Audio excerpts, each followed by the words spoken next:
Olá, pessoal, tudo bem com vocês? Estamos aqui novamente para um momento de estudo, de aprendizado, hoje com um tema bem interessante, A gente aí falando dessa semana da consciência negra, agora é sábado, dia 20 de novembro, a gente comemorou aí, celebrou o Dia da Consciência Negra. E no decorrer dessa aula a gente vai entender um pouquinho melhor. Mas antes de tudo, eu sou professora Vanessa da Escola Municipal para Aulas Digitais e estamos aqui no estúdio do Educa Recife, junto aqui com Plínio, deixando essa aula mais acessível para a gente, uma equipe também gigantesca aqui na produção, que sempre deixa essa aula com maior qualidade para vocês. E hoje, com uma enorme satisfação e alegria, eu estou aqui com uma professora queridíssima e amiga minha, Camille. Fala aí, Camille, com o pessoal. Olá, lindezas, voltei para o chat, porque eu amo um chat.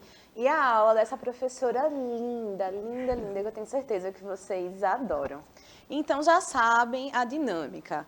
Como é que faz? Ó, Diógenes já tá me dando oi de novo. Eu disse oi de novo, Diógenes. Você hoje vai cansar da minha voz. Então, gente, é um prazer estar aqui. Qualquer comentário, qualquer dúvida, vocês sabem que podem mandar aqui no chat e a gente vai conversando, tá certo? Um beijo e aproveitem essa aula linda. Pois é, gente, eu é que agradeço aqui, estar com essa professora maravilhosa, mas quero pedir a vocês, que vocês participem, façam comentários, tirem dúvidas, que é muito importante essa interação. A gente sabe que a gente constrói o conhecimento nesse diálogo mesmo, É quando a gente encontra no diálogo, a gente troca ideias, é que a gente acaba se informando, conhecendo cada vez mais. Então vamos lá aqui para o tema da nossa aula, que hoje é consciência negra, justiça ambiental e sustentabilidade. Vamos entender um pouquinho, o que é que tem a ver essas três vertentes aí, A gente vai falar um pouco sobre o racismo ambiental, dentro dessa perspectiva aí que a gente sabe, dessas populações que historicamente foram excluídas, por vários fatores aí dentro da nossa sociedade. A gente teve aí séculos de escravidão e depois que esses povos foram libertos, a população negra, eles foram lançados à própria sorte. Não teve nenhuma política aí de integração dessa população e eles acabaram ficando à margem da sociedade, onde políticas públicas não incluíram essas populações, Muitas questões aí que a gente vai ver durante a aula e a gente vai trabalhar e entender um pouquinho melhor sobre isso, tá bom? Mas vamos seguindo aqui. Primeiro com essa reflexão inicial, Sem justiça racial não haverá justiça ambiental. A gente fala aí desse momento de consciência negra, é um momento que a gente de luta, de luta por igualdade racial. Muitas pessoas, erroneamente, comenta que não deveria ser consciência negra, mas consciência humana. Acho que até tem uma boa intenção nisso, Mas o coerente, o correto é falar consciência negra mesmo, que é de valorização, de reconhecimento desses povos que foram discriminados, certo? Então é importante que a gente frise, a gente reafirme essa identidade e também tenha uma narrativa diferenciada, Porque muitas vezes quando a gente vai trabalhar essa questão, racial, a questão negra e tudo mais, a gente tem muito esse olhar, claro, desses séculos de escravidão que deixaram marcas profundas, nessas populações aí. Eles foram violentados, explorados, mortos, não incluídos na nossa sociedade por uma lógica aí muito colonizadora, de exploração, mas a gente precisa também trazer a narrativa da riqueza, da belíssima cultura que é desses povos negros, certo? Então vamos seguindo aqui.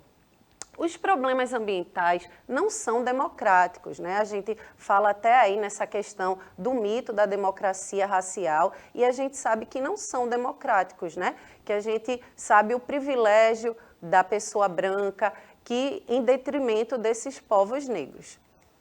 Ok? Bom, então a ausência ou omissão de políticas públicas. Então isso, né, afirma aí a questão que os problemas ambientais não são democráticos justamente pela falta dessas políticas públicas de inclusão dessas populações.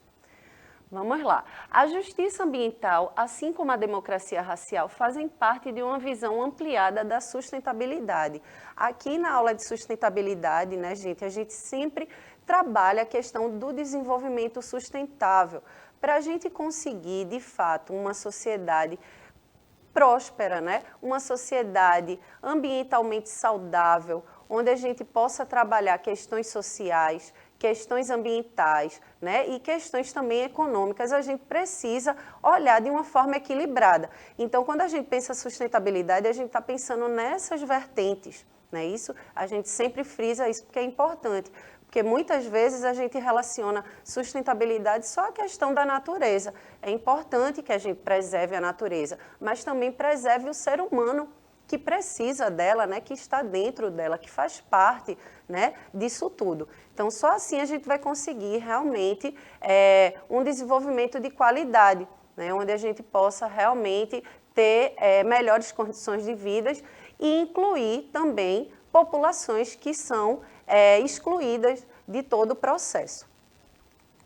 Bom, então aqui a gente vai conceituar o que é o racismo, né? Para a gente falar aí da questão do racismo ambiental que a gente vai entrar, a gente vai entender um pouquinho melhor o que é o racismo, né? Como é que se dá essa questão aí do racismo?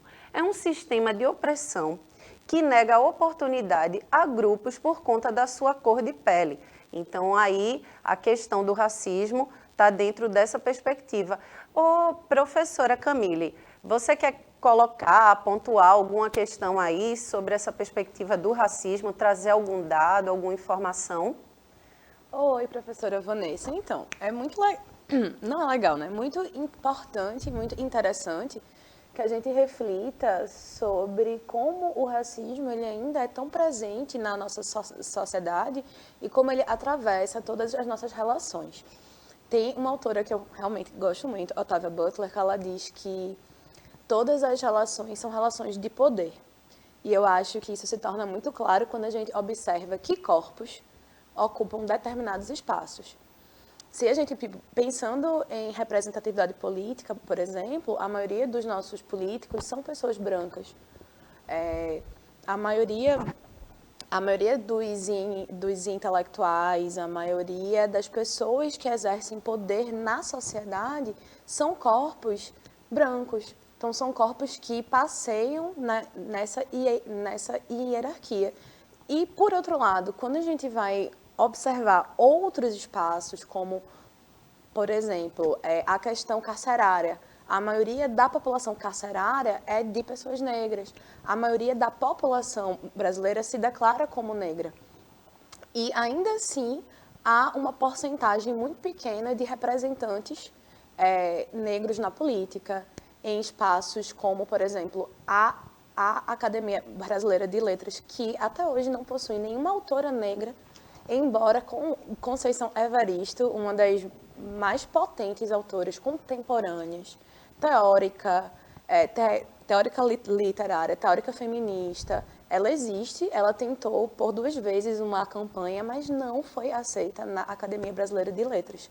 Então, esses dados aqui que eu estou jogando mostram o quê? Que os espaços, eles mostram essa diferença. E essa diferença é também fruto do racismo. Por quê? Porque o racismo se fundamenta em discursos, né? Em discursos estereotipados, em estereótipos racistas. O racismo é herdeiro da escravidão, mas não é a mesma coisa. E aí tem uma outra coisinha também que eu queria falar sobre isso, mas depois eu me enfio aqui na sua aula, porque eu quero continuar ouvindo tudo o que você tem para falar.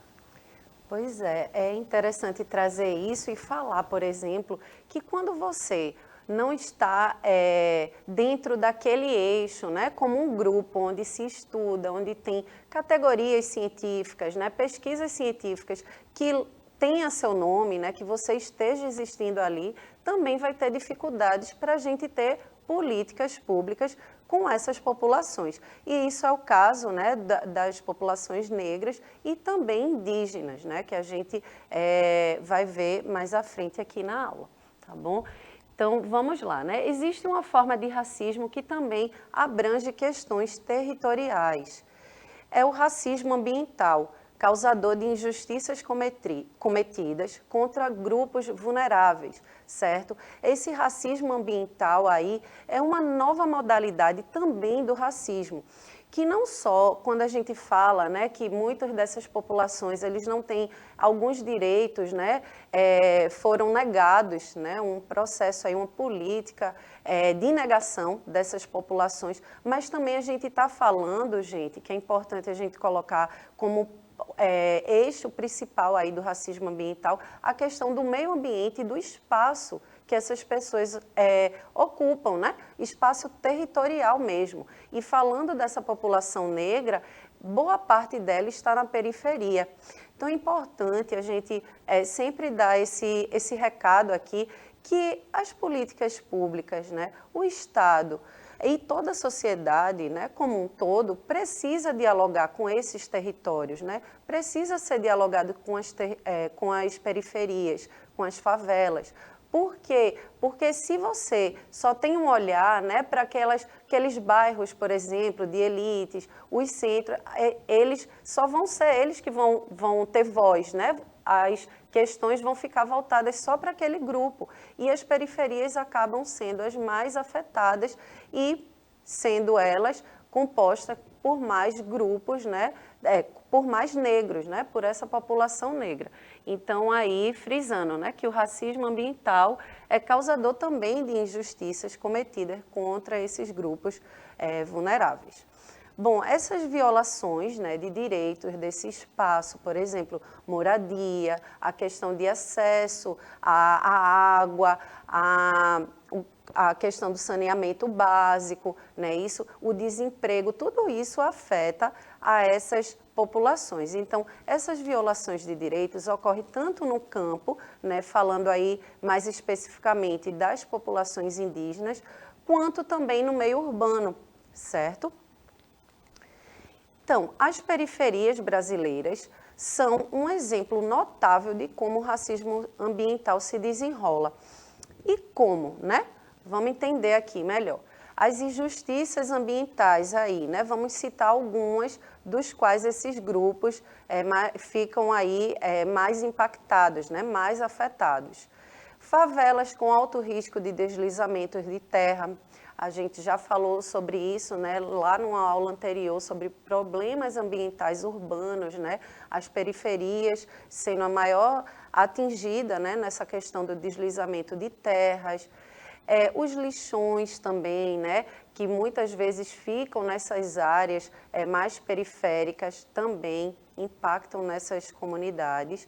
E as áreas urbanas, né, e as áreas urbanas não atendidas por saneamento básico, né? E a gente pode citar, né, várias situações aí que essas comunidades sofrem. Saneamento básico, o acesso à água, saúde de qualidade, escola também, né, educação. Então, muitos desses direitos também, né, não são assegurados para essa população. Má alimentação também. E a gente tem que pensar, gente, que assim, essas populações são as mais afetadas, mas isso todos nós somos afetados. Que, por exemplo, a questão mesmo de doenças, né, que a gente sabe que pode causar. Se ali naquela comunidade está tendo, né, está infestado de dengue, ali não só vai ficar naquela comunidade, né, atinge a população como um todo.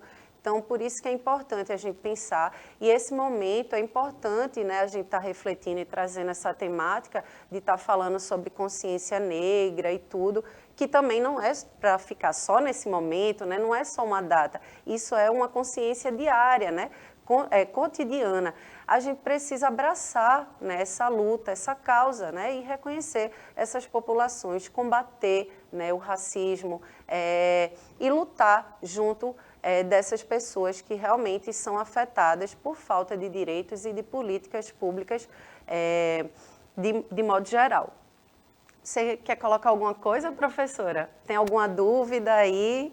Professora Vanessa, você leu meus pensamentos, né? Porque eu já estava quase falando aqui. Olha, Caroline disse que está até agora sem dúvidas.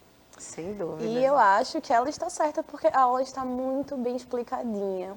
E, na verdade, sobre o dia 20, o que eu queria propor uma reflexão é que uma teórica norte-americana, Toni Morrison, ela levanta o questionamento que não há espaços de memória para que a gente honre e rememore aqueles que vieram nos navios negreiros, os que conseguiram terminar a trajetória e os que ficaram pelo meio do caminho. A gente não tem um memorial, a gente não tem um banco de praça, a gente não tem nada.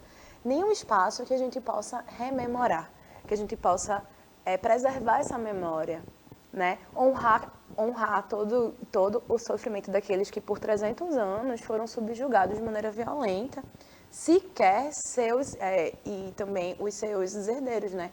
Há um buraco na genealogia brasileira, né? A gente não sabe de onde realmente viemos. E aí, para mim, esse dia 20, ele pode ser um espaço simbólico, um espaço não físico, mas um espaço de memória, um espaço de rememoração, não é? E é importante que a gente reflita sobre isso. Você falou no começo da sua aula que há quem diga que deveríamos ter um dia da consciência humana. E eu falei exatamente isso hoje, de que há quem pense isso. Mas a gente precisa perceber que as vivências, elas são individuais. Não dá para a gente querer um dia da consciência humana se nós não estamos dentro das mesmas circunstâncias, não é? Eu não sofro, por exemplo, das mazelas sociais que as populações ribeirinhas, por exemplo, aquelas abandonadas pelo Estado. Então, pensemos assim, se há tão pouca representatividade política de certos grupos, e aí eu falo de pessoas não brancas, pessoas indígenas, mulheres, na política, isso reflete diretamente nessa ausência de políticas públicas, desse cuidado social, não é? E Maria que falou também que está sem dúvidas também. Ai, gente, esse chat é ótimo, essa aula é maravilhosa, essa professora é incrível. Então vamos continuar ouvindo tudo o que a professora Vanessa tem para dizer para a gente. Essa professora também é incrível, né, gente? A aula dela é maravilhosa. Mas vamos seguindo aqui, certo? Bom, aqui eu trago um trecho, né, do artigo 5º aí da nossa Constituição, que garante, né, que todos são iguais perante a lei, sem distinção de qualquer natureza. Mas aí é o que a gente viu no começo da aula, né? Lá no início da aula a gente falou que as questões, os problemas ambientais, as questões de direitos não são democráticas, né? Essa população aí realmente, apesar de ter uma Constituição, né, aí que afirme que todos são iguais perante a lei, sem distinção de qualquer natureza, a gente sabe que na realidade, essa democracia, né, essa igualdade aí, ela não existe. Bom, então é importante aqui a gente trazer que o racismo ambiental no Brasil é reconhecer que a Constituição dos poderes políticos, econômicos e culturais dominantes está historicamente ligada a um passado colonial, em que os indivíduos brancos foram considerados e tratados como superiores, né? É justamente essa questão que a gente também colocou aqui, dessa lógica colonizadora, né? A lógica colonizadora desse homem branco aí, né? Europeu, que muitas vezes, né, se colocou aí como superior, nessa lógica aí de exploração e, infelizmente, né, a população negra, assim como a indígena, sofre as consequências dessa questão. Okay?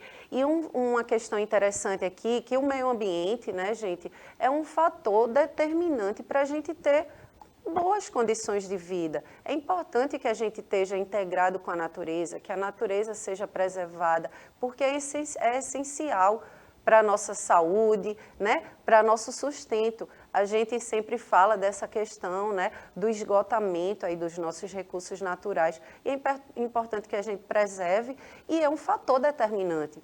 Se a gente realmente não está em harmonia, né, não preserva, não conserva a nossa natureza, o nosso meio ambiente, a gente incluído, né, dentro desse contexto, a gente vai causar vários danos. A gente já vem causando danos, né? A gente falou em aulas anteriores também sobre essa crise climática que a gente vem sofrendo, né? Aquecimento global, a questão da pobreza, que não só a nível mundial, mas a gente trazendo para a nossa realidade, né, do Brasil, tudo isso a gente precisa ter um olhar atento, né, e precisa ser discutido, precisa ser dialogado, para que a gente possa realmente pensar uma forma que a gente possa ter, não só no presente, né, algo mais de qualidade, e para as gerações futuras também, que a gente possa ter uma sociedade mais próspera, ok? Bom, as principais vítimas do racismo ambiental são as populações pobres e negras, certo? Indígenas e quilombolas, né? São essas populações aí que mais sofrem com essa questão do racismo ambiental.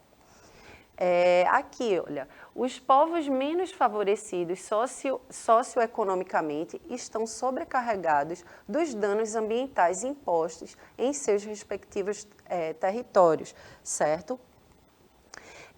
Está na hora de construir uma atuação ambientalista que seja antirracista. Então, enquanto a gente não tiver, né, uma atuação políticas, né, que incluam essas pessoas, né, que tragam igualdade racial, realmente a gente não vai conseguir avançar, certo?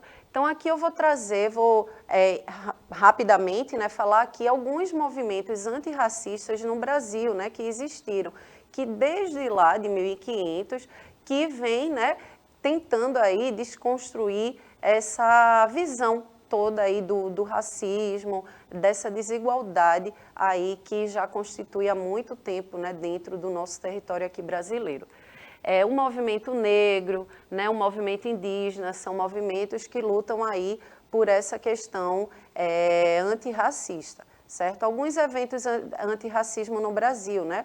Quilombo, né, que foi um deles, lá onde eles puderam resistir contra essa questão, né, da escravidão, aí, Revolta da Chibata, Marcha Zumbi, Consciência Negra, né, que é a que a gente está abordando hoje aqui na nossa aula, e Vidas Negras Importam, que é uma das mais recentes, que começou lá na questão, né, dos Estados Unidos e que tomou um nível mundial, certo? A gente frisando aí, a professora Camille colocou aqui, né, a questão da população carcerária, que boa parte delas é desses povos negros, né, de negros. E a gente também pode falar um pouco sobre essa questão do genocídio, né? Genocídio da juventude negra aí também é uma questão que a gente vê o racismo, o reflexo do racismo, né, dentro da nossa sociedade. Muitas vezes aqui a gente acha que a gente vive em harmonia, né, com esses povos, que não existe preconceito, que não existe racismo, essa questão do mito, né, da democracia racial, mas não, gente, ainda é muito forte essa questão e a gente vê dentro dessas perspectivas que a gente está trazendo aqui na aula de hoje, certo? Muitas vezes parece que é velado, né? É como se não existisse, mas na realidade é muito forte e, claro, houve alguns avanços por conta desses movimentos aí que lutam, né, por a questão de igualdade racial, mas mesmo assim a gente ainda tem muito que avançar, muito a percorrer, certo? Bom, uma luta por reconhecimento e respeito, ok? Então, combate ao preconceito, combater preconceito, né, inclusão, que a gente sempre está frisando aqui, direitos, né, que possam garantir direitos, políticas públicas que realmente incluam essas populações. Então, alguns desafios dos direitos humanos aí no Brasil, que a gente pode elencar aqui, representatividade, a professora Camille também trouxe aqui de uma forma muito boa, né, aqui falando sobre a questão aí das políticas, né, a gente vê a questão, se a gente for ver tanto no âmbito público quanto privado, a gente vê que não tem representatividade desses povos negros. Hoje a gente ainda consegue, né, enxergar algumas figuras, né, negras que estão aí, por exemplo, na mídia, né, ocupando alguns cargos na política, mas ainda é pequeno esse número, gente. E a gente sabe que nossa população brasileira, boa parte dela, mais de 50%, é negra, né? Então, assim, como é que boa parte dessa população brasileira é negra e elas não estão representadas, né? No âmbito público, privado, enfim. Então, é uma coisa que a gente precisa refletir acerca dessa questão, certo? E a gente sabe, e frisar aqui na nossa aula, que quem construiu o Brasil, gente, foram esses povos, foram os negros, foram os indígenas, foram eles que construíram o Brasil, né? Os brancos chegaram aqui, os brancos europeus, e eles exploraram, né, nosso território. A relação colonizadora, a relação é de exploração, né? E se a gente for olhar pela questão ambiental, essas populações, tanto indígena quanto negra, elas têm uma relação totalmente diferente, por exemplo, com a natureza, né? Com o meio ambiente. São populações que têm uma relação boa de cuidado, de preservar a natureza, diferentemente dessa questão, né, colonizadora aí, que é de exploração, enfim. Bom, vida, segurança e saúde também é um desafio e é importante que a gente coloque aqui, né, que precisa. Acesso a recursos, a educação e informação, certo? Também é importante. E o futuro dos direitos humanos no Brasil, certo? A construção de uma sociedade mais justa. É importante que a gente realmente tenha uma sociedade mais justa, mais igualitária, que a gente lute, que a gente abrace essa causa, para que a gente possa realmente construir e ter um futuro mais próspero, certo? Olha aí, diminuição da desigualdade, certo? Combate ao preconceito também é importante e a representação política, o que a gente estava falando anteriormente. Então, os direitos de todos são violados quando os direitos de um só são ameaçados. Então, nossa luta definirá o futuro. E é esse recado que eu quero deixar aqui. Agora eu vou passar a palavra para a professora Camille para me despedir, né? A gente já está chegando aqui ao final, para ela dar as considerações finais dela. Ai, gente, então, essa aula foi o quê? Maravilhosa, né? Um assunto extremamente relevante. Caroline concorda comigo, porque ela também falou que a aula estava maravilhosa. Então, lindezas, é muito importante que a gente reflita sobre isso, né? Que a gente aproveite essas datas, esses momentos, para dar uma olhada no nosso entorno e tentar refletir, né? Eu sei que vocês ainda são novinhos, mas a criticidade e o raciocínio, eles devem ser estimulados desde cedo, né? Como vocês sabem, é um prazer estar aqui com vocês. Eu adoro o chat. Vocês são lindos, então até a próxima aula. Um cheiro enorme, tá? Pois é, gente, eu agradeço demais aqui estar junto com a professora Camille, ela sempre colaborando, uma fofa, maravilhosa professora. Agradeço demais, viu, professora, pela participação aqui na nossa aula. Venha mais vezes, certo? Eu espero que vocês tenham gostado da aula, gente. Vou ficando por aqui e até a próxima aula. Beijo bem grande. Tchau, tchau.